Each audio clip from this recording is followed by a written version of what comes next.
Hello po mga Dabarkads! Ayan po sa mga teachers po sa buong Pilipinas. Gusto ko pong personally magpasalamat po sa inyo. At syempre hindi lang po ako, pati po lahat ng mga Dabarkads na tinuturuan po ninyo, yung tinutulungan po ninyo para maging mabuting tao. Salamat po sa pagiging guro, sa pagiging kaibigan, sa pagiging pangalawang magulang po sa aming lahat.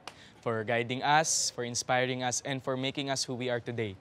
Utang po namin lahat to sa inyo, sa mga guro po. Maraming salamat po. At sa lahat po ng teachers, saludo po kami sa inyo.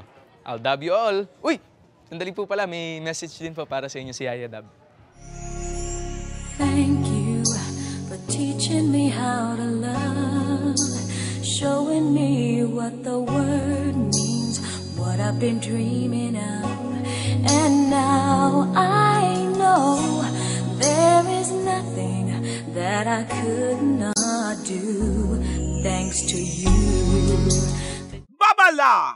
Tama yan, Yaya! Tama yan, Alden! Sila ang mga guro na humuhubog sa atin para tayo maging mabuting tao. Kailangan natin silang pasalamatan dahil sila ang mga nagturo sa atin ng tamang asal at kung paano maging matatag para maging matagumpay sa tamang panahon. Saludo po kami sa inyong lahat ng mga teachers. Maraming salamat po. It might seem crazy what I'm about to say.